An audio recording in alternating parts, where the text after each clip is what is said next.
Tudo indica que a relação entre educação e tecnologia, que já existia, mas não nesse ritmo atual, agora tem tudo para acelerar cada vez mais. O uso das tecnologias digitais e a adoção do ensino híbrido tem se consolidado como uma tendência mundial, inclusive aqui no Brasil. No ensino híbrido, a tecnologia precisa ser utilizada de maneira muito mais criativa e assertiva.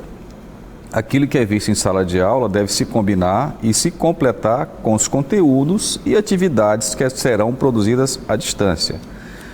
Então voltamos aqui a falar com nossas convidadas, a Hilda Doelib e a Vera Martins. Enfim, a gente está falando vai ficar o ensino híbrido, os espaços físicos das escolas, principalmente, Hilda, irão diminuir?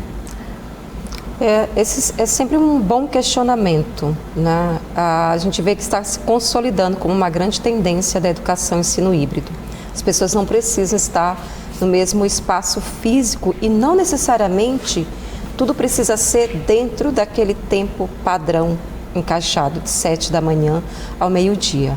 Então você pode ter atividades diversas, né? Onde você tem um turno da manhã acontecendo um bloco de aulas, no período da tarde você tem um outro bloco e de repente um curso também específico. A gente inclusive trabalha muito esses aspectos na escola, de não ter uma matriz que fique amarrada só em um turno, mas que a gente consiga trabalhar em outros. E aí quando a gente está falando disso, eu não preciso ter uma outra escola no período da tarde, eu tenho uma escola dentro de um digital, com uma estrutura preparada. Antes se pensava muito, precisa ter um auditório para 2.000, 3.000 pessoas. Hoje você tem possibilidade de uma plataforma colocar quantas você quiser, né? Então esse é sempre um desafio. Será que a gente precisa de tantos espaços? Não necessariamente, né? Acho que você tem que ter espaços criativos e remodelar muito o que você vai fazer dentro do digital, com o uso de metodologias, de novas formas de integrar, e talvez esses espaços que sejam os gigantes, as universidades, faculdades que requerem muito, precisa ter 10 laboratórios. Hoje você tem simulações virtuais, que inclusive nesse período de pandemia foi utilizado muitas vezes, sem ter um laboratório físico. Os auditórios, também muito grandes, hoje foram eliminados, né, por salas virtuais. Então a gente entende que pode ter uma otimização melhor dos espaços, não necessariamente em tamanho, né, ou em quantidade. Aí resta uma pergunta em função do que você está falando. Isto vai ajudar a democratizar mais o ensino? O ensino vai ficar mais barato, vai ficar mais acessível, né? Tem o desafio de conectar todo mundo, mas isso que você está falando, no fundo, é redução de custos. O que você acha, Vera? Olha, eu primeiro queria até trazer um ponto que, primeiro, eu acho que o ensino híbrido que a gente está vivendo agora, ele não será esse que vai ficar. Esse foi um arranjo, rapidamente, que foi feito. Uma adaptação, né? É uma adaptação que não vai voltar para o anterior, mas eu também não acho que esse é o que vai ficar. Eu acho que as instituições de ensino e a própria educação corporativa precisa estar atento para saber até onde, né, esse limite vai. Acho que isso é um ponto importante. O segundo ponto é respeitar a história. Eu acho que a gente não pode partir e colocar fora toda a história da educação, todos os pressupostos de desenvolvimento cognitivo do ser humano e como ele aprende. Acho que precisa quebrar, que essa é uma lógica, a gente sempre trabalha com o ou. É isto, não é mais aquilo. Não, agora essa era é uma era do e. É aquilo e mais isto. Então, isso eu acho que é muito importante para você manter o desenvolvimento. Porque qual é o risco de não fazer isso? Você superficializar muito o conhecimento. E se eu superficializar o conhecimento, como é que a gente vai continuar avançando? Como é que a sociedade continua avançando? A sociedade só avança a partir de estudos profundos. Né? Então, assim, se você superficializa, se você não entende a razão das coisas, a história das coisas, né? Então, eu acho que isso é outro ponto de atenção. O terceiro ponto que é sobre, né, que eu queria falar que é sobre o espaço, efetivamente, eu acho que os espaços vão permanecer, a função dele é que vai mudar. Porque hoje, o espaço ele é feito para um professor ir lá, dar conteúdo, né? Ele vai ali, fazendo uma analogia, ele vai ali ensinar. O papel do professor muda, O papel do professor, quando ele tem conteúdos aos montes online para o aluno acessar, ele é um facilitador para que o aluno aprenda. Que aí é onde entra o que a Hilda falou de introduzir metodologias ativas de aprendizado. Então, o aluno vai ter o conteúdo online, ele vai olhar, e o lugar dele dentro da sala de aula é para construir coisas, para partilhar coisas, tanto que grandes players mundiais da tecnologia estão voltando os trabalhadores para trabalhar presencial, porque o ganho da troca, né, entre os indivíduos é muito grande. Mas aí acho que isso entra também num outro aspecto, né? Tem momentos que cabe muito bem estar todo mundo presencialmente, mas a gente viu que é possível a gente estar no digital também para muitas das coisas, né? Quando a gente fala, só voltando à questão dos espaços, a gente já vê fora aqui do país escolas, né, quase que sem paredes, né, sendo desconstruídas no sentido da sua proposta de não estar engessado em 4 paredes, porque esse é um modelo já antigo que vem se repetindo, né? Então a gente vê essa parte assim, sendo muito otimizada, as pessoas desconstruírem esses espaços. A gente vê até a própria avaliação, né, sendo remodelada. Hoje é que a gente não pode simplesmente dizer assim, zero avaliação, esqueça esse ponto como é que é trabalhado, vamos só avaliar a partir de competências, né? E esquece o Enem. Não dá para fazer isso, mas tem escolas que têm feito com grandes resultados que a gente tem acompanhado. A gente ainda é engessado, né, por uma avaliação para medir, para entrar apenas no vestibular. Você estuda durante 9, 10 anos da sua vida para resumir no vestibular e aquele conteúdo ele não é utilizado para frente. E a nova proposta do novo ensino médio, da base curricular, ela vem reformulando isso. Isso vai ser positivo, né? E aí o ponto também sobre se as escolas vão ficar mais baratas, a gente sempre parte de uma proposta de democratização, né? Das políticas que você pensa também da inclusão. Mas aí tem um ponto-chave também aí, para que a gente faça uma escola que consiga trazer o aluno para ser protagonista, pensar em iniciativas criativas, fazer esse aluno se engajar, você precisa de investimento muito grande em pessoas. Um professor que foi orientado, educado, posso até dizer assim, outro século, porque tudo está passando muito rápido, ele precisa ser acompanhado. Hilda, eu vou um pouco mais além do que a Vera falou, né? Até porque sou engenheiro também, estudante de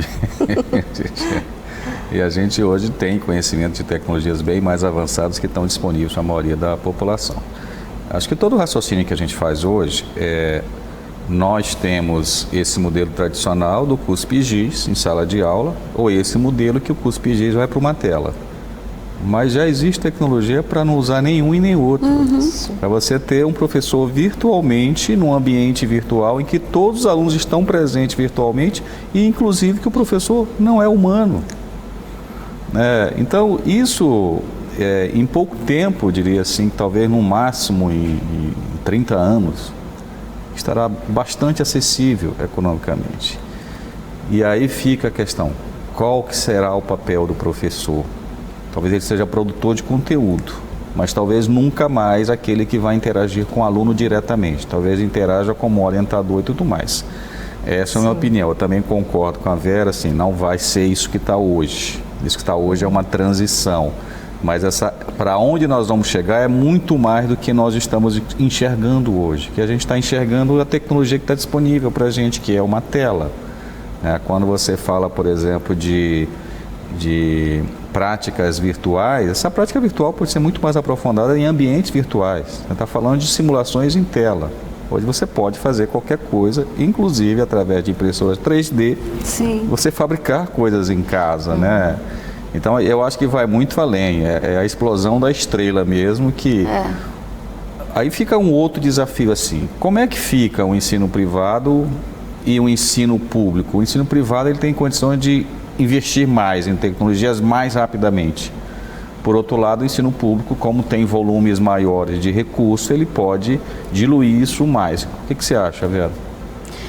Olha, eu acho que o desafio para o ensino público, ele tem uma coisa muito ligada a ter a tecnologia disponível, né? Banda larga, cabo, etc. E eu tenho investigado muito isso. E já existem, né, produção de tecnologia para ter conteúdos que eles levam sem precisar da internet e que você atualiza com pendrives, aquele conteúdo, ele fica quase com a interação do aluno com a tela, é como se fosse online, mas não é. Então, existem alternativas para democratizar mais, mas eu acho que, mais uma vez, ele depende de um esforço coletivo, né? Para mim, a pandemia ele traz um pouco esse desafio da gente. A sensação que eu tenho é meio romântico, mas a gente só vai vencer isso junto. Se a gente colocar os esforços, sabe, juntos, olhar. Porque, por exemplo, por que eu sei dessa tecnologia? Porque eu conversei há 2 semanas com um diretor de parcerias globais de uma ONG americana que eles desenvolvem esses softwares, né? E que eles colocam esses softwares, eles não têm projetos no Brasil, eles têm projetos no México, na Venezuela, em vários países, de levar para comunidades, né, e avançar nessa agenda educacional. Porque esse é um grande desafio, né? Essa desigualdade, ela cria muito problema coletivamente, né? Então, eu acredito muito nesse poder da tecnologia, mas ele precisa ser potencializado. Entende? Parece a sensação que eu tenho é que está todo mundo numa caixinha, né? Eu acredito, caminhando assim. Eu acredito até, Vera, que as novas gerações estão muito mais preparadas, né, do que a nossa também. Geração para isso. Outro dia eu vi um vídeo de uma apresentação da Microsoft, onde num seminário aparecia, né, uma figura holográfica totalmente virtual que estava presente. Sim. E esse software da Microsoft, ele simplesmente se adaptava à fala, que ele fazia a tradução automática de acordo com a plateia. Então ele falava japonês, falava chinês, falava e tudo mais. A tecnologia já existe, né? Vai passar por uma reformulação, um reshape, né, total das nossas cabeças. Eu diria que a nossa geração é que vai ter mais dificuldades, principalmente que já está no magistério há muito tempo. A gente tem, eu no início achei que ia ter muita dificuldade, acabei me adaptando porque eu vi que era mais preconceito mesmo, né? Enfim, mas não há dúvida de que isso vai começar na própria formação vamos falar de mestres, né? Tanto para a área corporativa quanto para a educação tradicional. Como é que está sendo feito dentro das escolas, Hilda? A gente tem trabalhado numa formação contínua com os professores, trazendo muitos recursos, né? Então, para a gente fazer isso, a gente estruturou todo o planejamento. O planejamento ele virou um grande ecossistema de aprendizagem, porque, na verdade, o aluno está no centro do processo. Tudo tem que ser para ele, tudo tem que ser nesse entorno. Você falou ainda agora há pouco, né, com a Vera colocando que a gente só vai vencer o desafio juntos, a gente acredita nisso. É na educação do que a gente quer colocar para o nosso país e, para isso, todos têm que atuar coletivamente. A gente está falando do poder público, do privado, da esfera da família, da escola com seu papel e do aluno fazendo a parte dele. Então, a gente criou esse ecossistema de aprendizagem, né, para o nosso grupo educacional. Dentro desse ecossistema, muito trabalho baseado em metodologias ativas. Mas só te interrompendo um pouquinho, eu não tenho mais filhos pequenos, né? Meus filhos são todos maiores de idade. Mas eu vejo amigos meus que têm filhos ainda na pré-escola ou no ensino básico, reclamando muito que ficaram muito sobrecarregados. Vocês estão trabalhando também as famílias? Sim, também. Foi muito interessante no começo da pandemia. Nós somos uma escola, a gente fala muito, a gente prefere pecar pelo excesso. Então a gente acaba sendo uma organização que prima muito pela transparência em tudo e pactuar as coisas. Nós temos, desde quando começou a pandemia, uma reunião por mês, onde a gente coloca todas as famílias, com os pais, fazendo por segmento. Então, quando chega sempre no final do mês, a gente tem aquele encontro, onde a gente faz uma reunião por segmento. Então, eu já sei que todo final de mês são 3 encontros, onde participa desde o presidente. Então, as escolas agora estão ficando mais democráticas. A gente sempre teve essa escuta muito ativa, de não só fazer uma espécie de prestação de contas de tudo que a gente está fazendo, mas de dando oportunidade para ouvir. Então, família, ela também faz parte desse ecossistema. e eu preciso ouvir as famílias, né? E aí, como que a gente mede também isso? A gente sempre costuma aplicar pesquisas, o NPS, para avaliar, porque ali você verifica o que não está legal para fazer as correções. E além disso, tem as formações da família. Nós temos uma formação voltada para a escola do século XXI, que desde o ano passado o tema é inteligência emocional. Aí eu vou lançar mais uma provocação no próximo bloco. Eu ainda nem respondi aquela. Mas a gente vai dar uma paradinha aqui e a gente faz agora um rápido intervalo e volta já.